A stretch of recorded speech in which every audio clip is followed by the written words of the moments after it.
Start करते हैं अपना chapter soft hard acid base concept. Soft hard को बोलेंगे SH, एसिड बेस को बोलेंगे AB। तो soft hard acid base concept SHAB या शार्प कॉन्सेप्ट। देखो, हार्ड बेसिस क्या होते हैं? हार्ड बेसिस वो होते हैं जिनकी लो पोलराइजेबिलिटी रहती है। लो पोलराइजेबिलिटी से हमारा क्या मतलब है? ये वाला लो पोलराइजेबिलिटी से हमारा क्या मतलब है? इसको भी भूल जाओ। इसका मतलब बेसिकली मतलब ये है कि ये स्मॉलर साइज़ की होंगी, मतलब इनका स्मॉल छोटा रहेगा, ठीक है। और देखो, ये मैंने समझाने के लिए लिखा हुआ है दैट जिसका साइज़ बड़ा होगा, जैसे साइज़ जिसका बड़ा होगा, जैसे इसका साइज़ बड़ा है अगर मान लो, तो इलेक्ट्रॉन्स ज़्यादा डिस्पर्स हो पाएंगे, आजू बाजू इधर उधर डिस्पर्स हो पाएंगे, फैल पाएंगे। तो एक तरफ नेगेटिव बन पाएगा, एक तरफ पॉजिटिव बन पाएगा, ठीक है। जैसे कि यहाँ पे मैंने पॉजिटिव ऐसे ऐसे करके बना दिया है, यहाँ पे नेगेटिव बना दिया है, ठीक है। तो ये पोलर ज़्यादा हो पाएगा, पोलर ज़्यादा हो पाएगा तो मतलब उसकी पोलराइजेबिलिटी ज़्यादा होगी।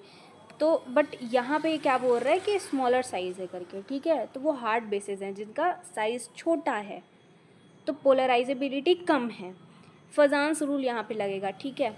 और नॉट ईजिली ऑक्सीडाइज्ड, आसानी से ये ऑक्सीडाइज नहीं होंगे, यानी कि आसानी से अपने इलेक्ट्रॉन्स नहीं देंगे। ऑब्वियसली इनका साइज़ छोटा है तो इनकी बाइंडिंग पावर ज़्यादा होगी और ये इलेक्ट्रॉन्स आसानी से नहीं देंगे। इनकी इलेक्ट्रोनेगेटिविटी ज़्यादा रहेगी क्योंकि इनका स्मॉलर साइज़ है।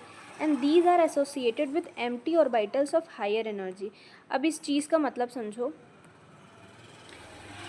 जैसे MOT यानी मॉलिक्यूलर ऑर्बिटल थ्योरी में अगर आपने पढ़ा होगा तो उसमें क्या है कि यहाँ पे कुछ बॉन्ड रहते हैं, कुछ इस तरीके से बनाते थे अपना, है ना। यहाँ पे ये रहता था, यहाँ पे ऐसा रहता था, है ना। तो यहाँ पे इसकी बात कर रहे हैं कि खाली है, ठीक है, खाली है। ये हाइयर एनर्जी है और ये लोअर एनर्जी है। तो इसमें बोल रहा है हाइयर एनर्जी, ठीक है। हाइयर एनर्जी के जो ऑर्बिटल्स रहेंगे उनके साथ ये एसोसिएट करेगा, यानी ऊपर वाला जो ये ऐसे एनर्जी वाला रहेगा ना, इसके साथ ये एसोसिएट करेगा। इसके एग्जांपल्स क्या क्या हैं? इसके एग्जांपल्स हैं क्लोराइड आयन, फ्लोराइड आयन, ठीक है, NH2 नेगेटिव, H2O, ये सब इसके एग्जांपल्स हैं। कार्बोनेट आयन और आपके नाइट्रेट आयन हो गए, ठीक है, एक्सेट्रा। बात करें अगर सॉफ्ट बेसिस की तो ये क्या है? इनकी हाई पोलराइजेबिलिटी है। हाई पोलराइजेबिलिटी कहने का मतलब क्या है कि इनका साइज़ बड़ा होगा, इलेक्ट्रोनेगेटिविटी कम रहेंगी, ईजिली ऑक्सीडाइज हो जाएगा। जैसे एग्जांपल में देखो, आपका Br है, आयोडाइड आयन है, ये सब इनका साइज़ बड़ा होता है और ये आसानी से इलेक्ट्रॉन रिलीज़ कर देंगे क्योंकि इनकी बॉन्डिंग पावर कम रहती है। अब ये इसका उल्टा हो गया सॉफ्ट बेस का कि lower energy of empty orbitals, मतलब खाली ऑर्बिटल तो होगा बट लोअर एनर्जी का होगा। एग्जांपल इसका ये सब है, ठीक है, इसको ध्यान में रखना है। देखो, हमने बेसिकली क्या पढ़ा? ओवरऑल अगर देखा जाए, हार्ड बेस है, छोटा साइज़ है, सॉफ्ट बेस है, बड़ा साइज़ है। ये देखो, इसका छोटा साइज़ है हार्ड बेस का, सॉफ्ट बेस का बड़ा साइज़ है। ईजिली ऑक्सीडाइज नहीं होगा हार्ड बेस, सॉफ्ट बेस आसानी से ऑक्सीडाइज हो जाएगा। इलेक्ट्रोनेगेटिविटी हार्ड बेस की ज़्यादा रहेगी, सॉफ्ट बेस की कम रहेगी। ये हाई एनर्जी के एम्प्टी ऑर्बिटल के साथ जुड़ेगा और ये लोअर एनर्जी के एम्प्टी ऑर्बिटल के साथ जुड़ेगा, ठीक है। एग्जांपल्स हैं इसके ये और इसके एग्जांपल्स हैं ये, ठीक है। अब हार्ड एसिड को देखा जाए, हार्ड एसिड को अगर देखा जाए तो इसका साइज़ जो होता है वो स्मॉल साइज़ रहता है। देखो, हार्ड में अपने पास हार्ड बेस का भी स्मॉलर साइज़ था और हार्ड एसिड का भी हमारे पास स्मॉलर साइज़ है। इसका पॉजिटिव चार्ज बहुत हाई है, high positive charge, no valence electrons to donate करने के लिए इसके पास कोई भी वैलेंस इलेक्ट्रॉन्स नहीं है, नोट दिस, ठीक है। जैसे अपने जितना भी वो इलेक्ट्रॉन डोनेट कर सकता था उसने कर दिया हुआ है और तब ये लिखा गया है। देखो यहाँ पे एग्जाम्पल में भी मैंने यहाँ पे लिखा हुआ है दैट ए एल का +1 वाला इसके पास 2 इलेक्ट्रॉन्स अभी भी बचे हैं डोनेट करने के लिए, तो this is not a hard acid, it is a soft acid. वेराज Al3+, अब इसके पास कोई वैलेंस इलेक्ट्रॉन नहीं है डोनेट करने के लिए, तो ये एक हार्ड एसिड है। वैसे ही बॉर्डर लाइन केस है आपके पास Cu2+, Fe2+, border line case है, Li+, Na+, Ca2+, Fe3+, ये सब हार्ड एसिड है। देखो कौन कौन सा है, स्मॉल साइज़ है पहला चीज़, दूसरा है कि हाई पॉजिटिव चार्ज है, तीसरा चीज़ है कि there is no valence electrons to donate, और बॉर्डर लाइन केस में हमको क्या याद रखना है, Cu2+ और Fe2+, दोनों टाइप के बिहेवियर्स शो करते हैं, यानी हार्ड एसिड भी हो सकते हैं और सॉफ्ट एसिड भी हो सकते हैं। Al+1 ऑक्सीडेशन स्टेट का हमने देखा कि वो एक सॉफ्ट एसिड है, और Al3+ हमने देखा कि हार्ड एसिड है ना। सॉफ्ट एसिड की बात करें तो इनका साइज़ लार्ज होता है, लो पॉजिटिव चार्ज होता है, और वैलेंस इलेक्ट्रॉन्स होते हैं just opposite of hard acid. इसका साइज़ बड़ा होगा, पॉजिटिव चार्ज ज़्यादा होगा, वैलेंस इलेक्ट्रॉन्स होंगे डोनेट करने के लिए। जैसे मर्करी का आयन हो गया, मर्करी का 2+ वाला आयन हो गया, सिल्वर हो गया, कॉपर +1 हो गया, लेड 2+ हो गया, और प्लैटिनम 2+ हो गया, एक्सेट्रा, ठीक है। Now applications of sharp concept, soft hard acid base concept.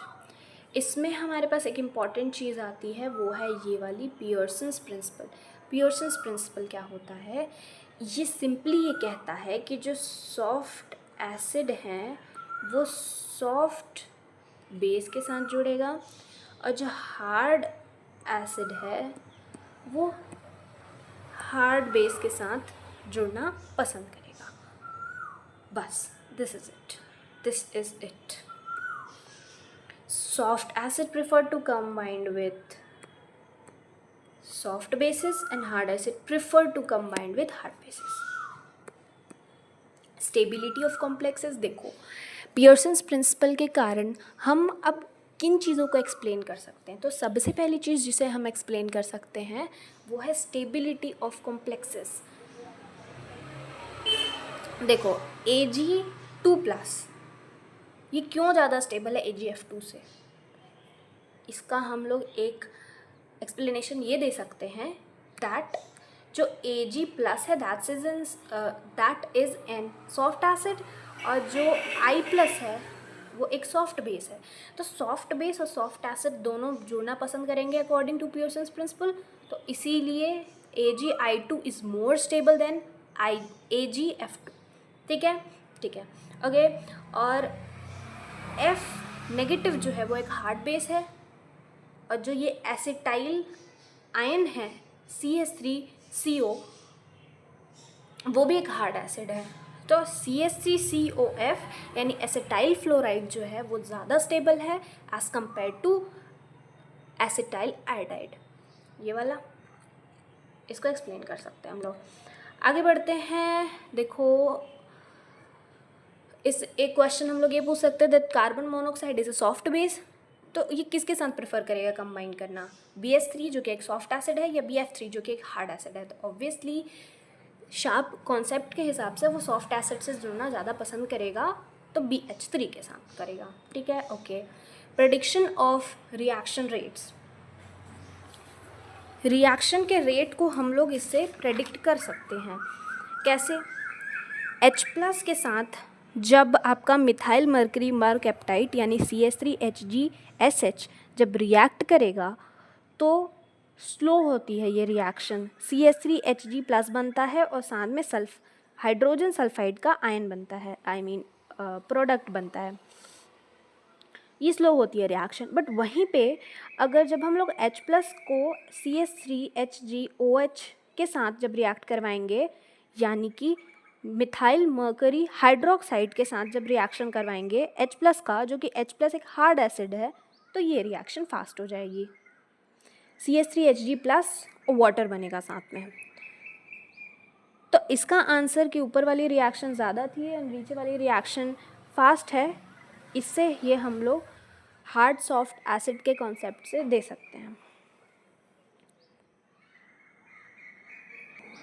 Now third thing, poisoning of metal catalyst, platinum और पैलेडियम। ठीक है, ये सॉफ्ट एसिड के कैटलिस्ट हैं। हम इसे सॉफ्ट एसिड के साथ एज अ कैटलिस्ट यूज़ करते हैं। अब देखो, फॉस्फोरस, आर्सेनिक, सेलूरियम एक्सेट्रा, इनको क्यों नहीं करते हैं हम लोग? क्योंकि it will poison the reaction. कैसे करेंगे पॉइजन रिएक्शन को? क्योंकि इनके साइज़ छोटे होते हैं ना, तो इसीलिए they will react with the impurity, इसीलिए हम इनको यूज़ नहीं करते। वेराज अगर हम लोग इसको यूज़ करेंगे ना, N और O को, तो ये हार्ड बेस की इम्प्योरिटीज़ हैं, तो हार्ड बेस है तो ये सॉफ्ट एसिड के साथ रिएक्ट नहीं करेगा, तो ज़्यादा इम्पैक्ट नहीं होगा, nothing much impact. Biological application पे जाते हैं। कार्बन मोनोऑक्साइड हमें पता है कि एक सॉफ्ट बेस है, ऑक्सीजन से ज़्यादा बाइंडिंग टेंडेंसी होती है इसके पास। अब देखो, Fe2+ हमने ऊपर देखा था दैट ये एक बॉर्डर लाइन केस है, तो यहाँ पे ये एक सॉफ्ट एसिड की तरह काम करेगा, तो CO के साथ रिएक्ट कर जाएगा। तो CO जो है या फिर हीमोग्लोबिन, उसके साथ ये कंबाइन कर जाएगा। तो ये इसकी बायोलॉजिकल एप्लीकेशन हो गई। सिम्बायोसिस पे देखें, सिम्बायोसिस आगे ज़्यादा अच्छे से एक्सप्लेन है। सिम्बायोसिस हम उसको बोलते हैं जब जो सॉफ्ट लिगेंड्स होते हैं they prefer to get attach with the centre which is already linked with soft ligands. जैसे कि इस एग्जाम्पल को देखो, यहाँ पे F- ऑलरेडी एक हार्ड बेस है, तो NH3 इसके साथ क्यों रिएक्ट करना चाहेगा? क्योंकि ये B जो है बोरॉन का, ये एक अट्रैक्शन सेंटर है, ठीक है, तो ये इसके साथ इसलिए बॉन्ड बनाना चाहेगा क्योंकि ऑलरेडी हार्ड बेस के साथ, हार्ड लिगेंड के साथ ये बॉन्ड है, तो NH3 खुद एक हार्ड बेस होते हुए इसके साथ रिएक्शन कर जाएगा, यानी कोऑर्डिनेट बॉन्ड का फॉर्मेशन कर जाएगा।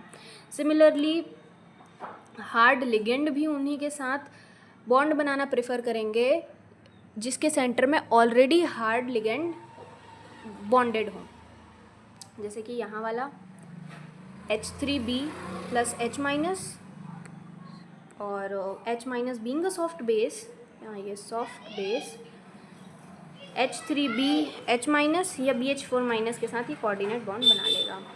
ठीक है, अब ऊपर आते हैं ये वाला सिम्बायोसिस का एग्जांपल। BHF3, देखो नोट के ये जो अपने पास F- है, ये एक हार्ड बेस है, BF3 भी एक हार्ड एसिड है, तो ये इसके साथ रिएक्ट करना चाहेगा, तो ये रिएक्ट करके ये बना लेगा। और H- एक सॉफ्ट बेस है, सॉफ्ट एसिड है BH3, तो ये BH4 बना लेगा। वैसे ही ये वाली रिएक्शन, ये दोनों रिएक्शन भी कुछ इसी तरीके से हैं, यही एग्जांपल है। CH4 और Ci4 बन जाएगा और यहाँ पे CH4 और CF4 बन जाएगा। स्ट्रेंथ ऑफ हैलोजन एसिड भी हम इससे डिफाइन कर सकते हैं। सबसे पहला चीज़ है एक ये general reaction, HX + H2O gives H3O positive and X-। ये X- आपके पास क्या बोलते हैं, हैलाइड ग्रुप है। इसके ऊपर इसका एसिडिक स्ट्रेंथ दिया गया है। देखो HI जो है हाइड्रोजन आयोडाइड, इसमें H+ एक हार्ड बेस है, हार्ड एसिड है, और I- जो है एक सॉफ्ट एसिड है। है ना, मतलब सॉफ्ट बेस है। तो HI जो कंबाइंडली मिलके बनाएगा, I का साइज़ बड़ा होता है तो ईज़िली H+ को डोनेट कर देगा। तो एसिड होता क्या है, जो H+ को आसानी से, जितने आसानी से डोनेट कर दे वो उतना अच्छा एसिड होता है। तो इसीलिए HI एक अच्छा एसिड है, एसिडिक स्ट्रेंथ उसकी ज़्यादा है। तो हम लोग अरेंज कर सकते हैं इसे इस तरीके से, जिस तरीके से ये अरेंज हुआ है कुछ इस तरीके से। अब नोट दैट F- की और Cl- की इलेक्ट्रोनेगेटिविटी हाई रहती है तो बाइंडिंग कैपेसिटी भी बहुत ज़्यादा रहती है, तो इसीलिए H+ आसानी से डोनेट नहीं करेंगे, इसीलिए इनकी एसिडिक स्ट्रेंथ कम होती है। तो हेलोजन एसिड की स्ट्रेंथ हमने इससे डिफाइन कर दी है। Now interpretation of metal metal bond. Metal अपनी न्यूट्रल स्टेट में ही एक्सेप्ट या डोनेट कर लेता है इलेक्ट्रॉन्स को, जैसे कि इससे पहले हम लोग ने देखा था auto ionisation of ammonium and H2O वाले कंपाउंड की। तो जैसे कि H2O ही है अगर कंपाउंड, तो वो खुद से ही ऑटो आयनाइज होके ये एक्सेप्ट कर लेगा H2O और साथ में डोनेट भी कर देगा इस तरीके से। तो ये H2 तो एक कंपाउंड एक ही था, बट ये खुद ही एक गेन कर लिया, खुद ही एक एसिड और एक बेस बन गया। कुछ उसी तरीके से यहाँ पे मेटल मेटल बॉन्ड की भी एक्सप्लेनेशन हमको मिल जाती है। मेटालिक बॉन्ड, सॉफ्ट एसिड और सॉफ्ट बेस, सिम्बायोसिस, ये हमने देख लिया था। नाउ इलेक्ट्रॉनिक थ्योरी क्या कहती है? इलेक्ट्रॉनिक थ्योरी ये कहती है, सिंपली ये कहती है दैट जो हार्ड बेस हैं और हार्ड एसिड हैं, जब वो लोग मिलेंगे तो आयनिक बॉन्ड बनेगा। Metal ions having small size, देखो मेटल आयन होने चाहिए, साइज उनका छोटा होना चाहिए, चार्ज उनका ज़्यादा होना चाहिए। दूसरा, सॉफ्ट बेस और सॉफ्ट एसिड जब साथ में मिलेंगे तो वो एक कोवेलेंट बॉन्ड बनाएंगे। मेटल आयन होने चाहिए, चार्ज उनका कम होना चाहिए। मिसोनो एट एल 1967 में उसने एक इक्वेशन दी थी to relate hardness and softness of acid and base. Pk is equal to -log K Ax plus By plus C। K आपका डिसोसिएशन कांस्टेंट है, XY भी मेटल आयन के कांस्टेंट है और लिगेंड के कांस्टेंट ABC हैं। देखो Y जो है जब 2.8 से कम होगा तो वो हार्ड एसिड है, Y अगर 3.2 से बड़ा होगा तो वो एक सॉफ्ट एसिड है। इन दोनों के बीच में जो है 2.8 से 3.2 तक वो बॉर्डर लाइन केस है। एक्स वेराज आपका इलेक्ट्रोनेगेटिविटी को रिलेट करने वाला कोई कांस्टेंट है। बॉर्डर लाइन केस की बात करें हम लोग, मेटल आयंस है lithium plus 0.36, aluminium 3 plus 0.7, Mg2 plus 0.8, Na plus 0.93, potassium का भी 0.93, Ca2 प्लस का 1.62 और आयरन का 3 plus 2.32, cobalt 3 plus 2.56। Softness of ligand, next आते हैं, सॉफ्टनेस ऑफ जो लिगैंड होता है वो इंक्रीज होता है in increase in B. Base आपका यही है, ये सब OH माइनस 0.4, NH3, बी की वैल्यू है 0.08, Cl माइनस का है 2.49। ये सब हार्डनेस को डिनोट करेंगे, मतलब ये हार्ड होंगे ये ligands. Versus Br minus, I minus, ये थायोसल्फेट आयन जो है H2O3 माइनस 12.4 है इसका, तो ये सब सॉफ्ट होंगे क्योंकि इनके बी की वैल्यू ज़्यादा है। अब हमारे पास आते हैं ड्रैगो-वेलेंट थ्योरी। ये एक इक्वेशन देती है जो बताती है heat of formation of the product of acid base interaction. देखो जब कोई एसिड और कोई बेस रिएक्ट करेंगे तो कुछ उनके बीच का कुछ कुछ आएगा। बेसिकली सॉल्ट और वाटर का फॉर्मेशन होता ही है एसिड बेस में, तो ये जो भी बॉन्ड बनेंगी उसमें कुछ हीट रिलीज होगी, है ना। तो उस हीट रिलीज का ये इक्वेशन देता है ड्रैगो-वेलेंट थ्योरी। ये कहता है minus enthalpy of AB acid base is equal to ये EA into EB plus CA into CB plus W। This is the enthalpy of acid base reaction. Whereas EA EB जो क्या है, electrostatic contribution है। Of coordinate bond between acid base जो भी बनेगा।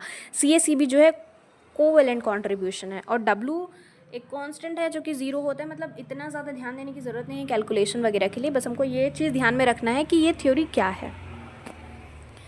अब इसके बस कंक्लूजन ये ध्यान में रखना है that strong bond between acid and base कब बनेगा, स्ट्रॉन्ग बॉन्ड कब बनेगा,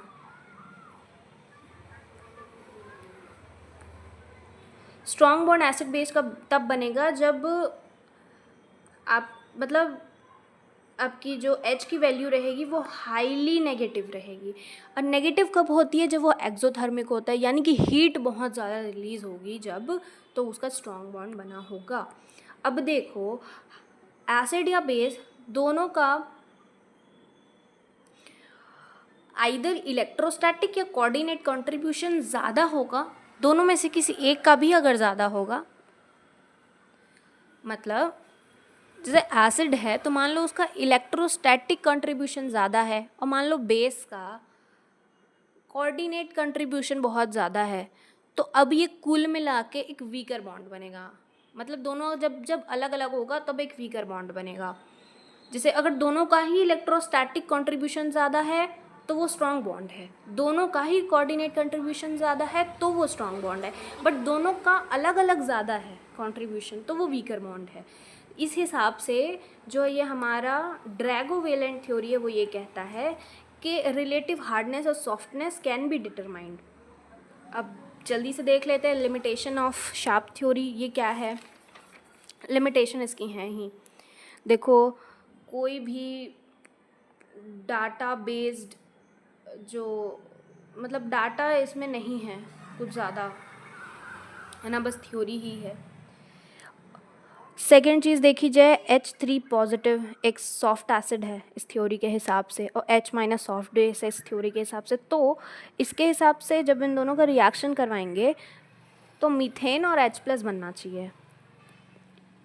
इस कॉन्सेप्ट के हिसाब से, इस थ्योरी के हिसाब से ये रिएक्शन पॉसिबल है, पर एक्चुअल में ये रिएक्शन पॉसिबल नहीं है एंथैल्पी के हिसाब से। तो ये इसका एक लिमिटेशन हो गया। नाउ थर्ड लिमिटेशन ये कह सकते हैं कि ये जो रिएक्शन दी गई है ये वाली,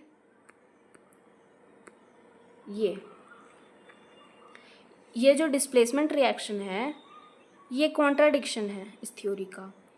बॉर्डरलाइन केस में आपका सल्फाइड आयन है, बॉर्डरलाइन बेस है ये, ठीक है। और जब ये HF, देखो HF में H हार्ड एसिड है और F हार्ड बेस है, जब ये रिएक्ट करेगा तो डिस्प्लेसमेंट रिएक्शन में क्या होता है, H इसके पास चला जाएगा, तो H इसके पास गया तो ये तो देखो अगर इस थ्योरी के हिसाब से इसको ये स्टेबल होना चाहिए था, क्योंकि हार्ड बेस हार्ड एसिड के साथ ही जुड़ना प्रेफर करता है, तो फिर ये बॉर्डरलाइन बेस के पास क्यों गया और हार्ड बेस अलग क्यों हो गया। तो ये इसकी एक लिमिटेशन है, कॉन्ट्राडिक्शन है। फोर्थ देखें, दो बॉन्ड फिजन है जब कार्बोक्सिलिक एसिड एल्कोहल के साथ रिएक्ट करता है तो CaCOOH आपका एसिटिक एसिड है और इथेनॉल है। एसिड के अंदर COH वाली बॉन्ड टूटेगी, ठीक है। COH यानी कि यहाँ वाली बॉन्ड टूटेगी, यहाँ पे ये वाला बॉन्ड ऐसा है ना, ये वाला, तो ये वाली बॉन्ड ब्रेक होगी, और यहाँ पे जो इथेनॉल है यहाँ पे OH वाली बॉन्ड टूटेगी एसिड में। फिर ऐसा बॉन्ड क्लीवेज जो है इस थ्योरी के हिसाब से एक्सप्लेन नहीं किया जा सकता है। So that was all. PDF link is there in the description. Thank you.